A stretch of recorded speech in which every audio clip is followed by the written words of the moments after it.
ಮೊನ್ನೆ ಅದೇ ಮೊನ್ನೆ ನಾನು ಸ್ಕೂಲಿಂಗ್ ತೊಗೊಂಡಾಗ ಆರ್ ಸಿ ಜೆಡ್ ಸಿಗೆ ಸಪ್ರೇಟಾಗಿ ಇಂಟ್ರಾಕ್ಷನ್ ಮೀಟಿಂಗ್ ತೊಗೊಂಡು ಅವ್ರಿಗೆಲ್ಲನೂ ಮೈಂಡ್ ಸೆಟ್ ಆಗೋಯ್ತು. ರೀಜನ್ ಮೀಟ್ ಮಾಡೋದು ಹೆಂಗೆ, ಝೋನ್ ಅಡ್ವೈಸರಿ ಮಾಡೋದು ಹೆಂಗೆ, ಝೋನ್ ಹೇಗೆ ಮಾಡಬೇಕು, ಆಮೇಲೆ D C S D C T P R ಜವಾಬ್ದಾರಿ ಏನು, ಈವನ್ ವಿ ಡಿ ಜಿ ಕೂತ್ಕೊಂಡು ಅವರು ಕೇಳಿದ್ರು ಏನು ಮಾಡ್ಬೇಕು ಸರ್, ನಮ್ಮ ಕೆಲಸ ಏನು ಇದು ಏನು ಅಂತ ಹೇಳಿ.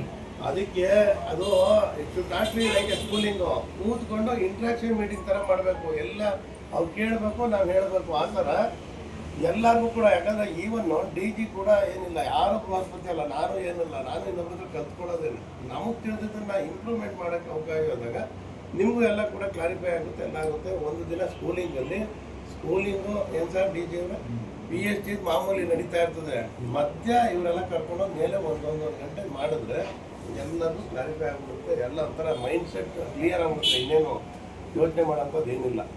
ಸ್ಕೂಲಿಂಗು ಒಂದು ಬೇಕು. ನಾನು ಸ್ಕೂಲಿಂಗ್ ಅಂದರೆ ನೀವು ವಿ ಡಿ ಜಿಯಿಂದ ಹಿಡಿದು ಪಿ ಆರ್ ಒವರೆಗೂ ಕೂಡ ಸಿ ಜಡ್ಸಿವರೆಗೂ ಒಂದು ಸಪ್ರೇಟ್ ಇಂಟ್ರಾಕ್ಷನ್ ಸ್ಕೂಲಿಂಗು ನಾನು ಮಾಡ್ತೀನಿ. ಯಾಕಂತಂದರೆ ಅದು ಎಲ್ಲರಿಗೂ ಈಸಿಯಾಗಿ ಹೋಗುತ್ತೆ. ಯಾವಾಗ ಏನು ಮಾಡಬೇಕು, ಯಾವ ಥರ ಮಾಡಬೇಕು, ಎಲ್ಲ ರೀಜನ್ ಚೇರ್ಮನ್ ಅಂತಂದರೆ ರೀಜನ್ ಮೀಟ್ ಮಾಡೋದು ಅಂತ ಮಾತ್ರ ತಿಳ್ಕೊಂಡಿದ್ದಾರೆ ಹೆಚ್ಚು ಕಡಿಮೆ.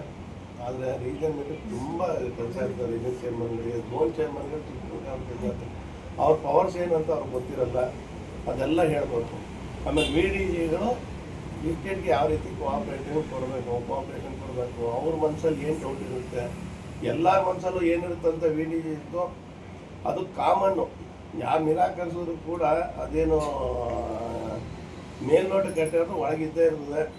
ಈ ವರ್ಷ ಚೆನ್ನಾಗಿ ಆಗ್ತಾಯಿದೆ, ನನ್ನ ವರ್ಷಕ್ಕೆ ಏನಪ್ಪ ಎಲ್ಲ ಸಿಗುತ್ತಾ, ಕ್ಲಬ್ ಸಿಗುತ್ತಾ, ಏನು ಎತ್ತ ಅಂತೆಲ್ಲ ಇರುತ್ತೆ. ಅದನ್ನೆಲ್ಲ ಕ್ಲಾರಿಫೈ ಮಾಡ್ತೀನಿ ನಾನು. ಯಾರು ಯೋಚನೆ ಮಾಡೋಂಥದ್ದು ಏನೂ ಇಲ್ಲ ಆಯಿತಾ. ಆದ್ದರಿಂದಾಗಿ ಎಲ್ಲದಕ್ಕೂ ಒಂದು ಸ್ಕೂಲಿಂಗ್ ಮಾಡೋಣ ಅದನ್ನು ಈ ಡಿಸ್ಟ್ರಿಕ್ಟ್ ಇದಾದ ಮೇಲೆ. ಒಂದು ಎರಡನೇ ವಿಷಯ, ನೀವು ಹೊಸ ಜಿಲ್ಲೆನ ಐಡೆಂಟಿಫೈ ಮಾಡ್ಕೋಬೇಕು ಜಾಸ್ತಿ. ಈ 31 ಮೇ ಒಳಗೆ ಇಂಟರ್ನ್ಯಾಷನಲ್ ನ್ಯೂಸ್ ಕಟ್ಟಿದ್ರೆ ಆಮೇಲೆ ನಿಮಗೆಲ್ಲ ಡೀಟೇಲ್ಸು ಡಿಸ್ಟ್ರಿಕ್ಟ್ ಗವರ್ನರಿಂದ ಹಿಡಿದು ಪಿ ಆರ್ ಒ ಅಂಬಾಸಿಡರ್ವರೆಗೂ ಪೋಸ್ಟ್ ಥರ ಮಾಡಿಬಿಟ್ಟು ಅವ್ರ ಅಡ್ರೆಸ್ಸು, ವೆಡ್ಡಿಂಗ್ ಆ್ಯನಿವರ್ಸರಿ, ಬರ್ತ್ಡೇಟು ಮತ್ತು ಬ್ಲಡ್ ಗ್ರೂಪು ಇದನ್ನೆಲ್ಲ ಹಾಕಿ ಒಂದು ಪೋಸ್ಟು ಥರ ಮಾಡಿ ಇಂಟರ್ನ್ಯಾಷನಲ್ಗೆ ಏಪ್ರಿಲ್ 30ರೊಳಗೆ ಕಳಿಸಿ ಮೇ 31ರೊಳಗೆ ಇಂಟರ್ನ್ಯಾಷನಲ್ ನ್ಯೂಸ್ ಎಲ್ಲ ಕಟ್ಟಿದ್ರೆ ನಿಮಗೆ ಒಂದು ದೊಡ್ಡ ಅವಾರ್ಡು ಸೌತ್ ಮಲ್ಟಿಪಲ್ಸ್ ಒಂದು ಕಾಯ್ತಾ ಇರ್ತೀವಿ. ಅದನ್ನು ನಿಮಗೆ ಭಾಳ ಈಸಿ, ನಿಮಗೆ ಅದಕ್ಕೆ ಹೇಳ್ತಾ ಇರೋದು. ಯಾಕಂದರೆ ಈಗೆಲ್ಲ ಕ್ಲಬ್ ರೆಡಿ ಇದೆ.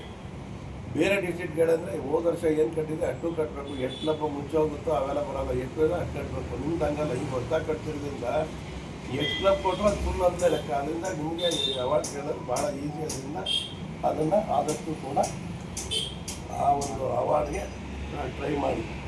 ಜೊತೆಗೆ ಇಂಟರ್ನ್ಯಾಷನಲ್ ಅವಾರ್ಡು ಅದೊಂದೇ ಅಲ್ಲ, ಈ ಪೇಮೆಂಟ್ಗಳು ಏನಾದರೂ ಇದ್ದರೆ ಅದಕ್ಕೂ ಕೂಡ ಒಂದು ಇದಿದೆ. ಜೊತೆ ಕ್ರೈಟೀರಿಯಾಸ್ ಇದೆ. ಅಷ್ಟರೊಳಗೆ ಏನಾದ್ರು ಒಂದು ಫಸ್ಟ್ ಎಸ್ ಎಮ್ ಸಿ ಒಳಗಡೆ ಒಂದು ಏನಾದರೂ ಎಲ್ ಎಮ್ ಎಫ್ ಒಂದು 10 LMF ಮಾಡೋದು, ಅದು ಕೂಡ ಅವಾರ್ಡ್ಗಳಿದೆ.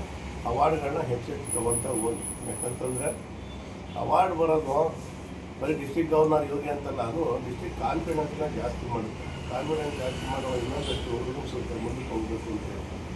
ಅದೊಂದು ನೀವು ಎರಡನೇ ಪಾಯಿಂಟು. ಏನು ಇಂಟರ್ನ್ಯಾಷನಲ್ ಇದೆ ಅದಕ್ಕೆ ಇದು ಮಾಡಬೇಕು. ಆಮೇಲೆ ನೀವು ಕ್ಯಾಬಿನೆಟ್ ಇನ್ಸ್ಟಾಲೇಷನ್ನ ಫುಲ್ ಸಹಕಾರ ಎಲ್ಲರೂ ಕೊಟ್ಟು ತುಂಬ ಚೆನ್ನಾಗಿ ಮಾಡಿ, ಇಂಪ್ರೆಸ್ ಮಾಡಿ. ಎಲ್ಲ ಇಬ್ಬರು ಪತ್ರಗಳಲ್ಲಿ ಶಾಸ್ತ್ರಿ ಅವರು, ತಿರುಪತಿ ರಾಜವರು ಯಾವ ಥರ ಬೇಕೋ ಎಲ್ಲರೂ ಕೂಡ ಬ್ಯಾನರ್ ಪ್ರೆಸೆಂಟೇಷನ್ನು ಕೂಡ ನೋಡ್ತಾರೆ. ಬ್ಯಾನರ್ ಪ್ರೆಸೆಂಟೇಷನ್ನು ಅದು ಸ್ಟ್ರೆಂತ್ ಆಫ್ ದಿ ಡಿಸ್ಟ್ರಿಕ್ಟು. ಎಷ್ಟು ಚೆನ್ನಾಗಿ ಬ್ಯಾನರ್ ಪ್ರೆಸೆಂಟೇಷನ್ ಮಾಡ್ತಾರೆ, ಎಷ್ಟು ಚೆನ್ನಾಗಿ ಜನ ಅಲ್ಲಿ ಸೇರ್ಕೊಳ್ತಾರೆ ಅನ್ನೋದು ನಿಮ್ಮ ಡಿಸ್ಟ್ರಿಕ್ಟ್ ಸ್ಟ್ರೆಂತನ್ನು ಅದು ಶೋಕೇಸ್ ಮಾಡುತ್ತೆ. ಅದರಿಂದಾಗಿ ಬ್ಯಾನರ್ ಪ್ರೆಸೆಂಟೇಷನ್ ಇಂಪಾರ್ಟೆಂಟ್ ಕೊಟ್ಟು ಎಲ್ಲರೂ ಕೂಡ ಬ್ಯಾನರ್ ಪ್ರೆಸೆಂಟ್ ಮಾಡಿ. ಎಲ್ಲ ಕ್ಲಬ್ಬು ಆಕ್ಟಿವ್ ಆಗಿದೆ ಅಂತ ಎಲ್ಲರಿಗೂ ಗೊತ್ತಾಗುತ್ತೆ. ಅಲ್ಲೂ ಕೂಡ ನೀವು ಇದು ಮಾಡಿ.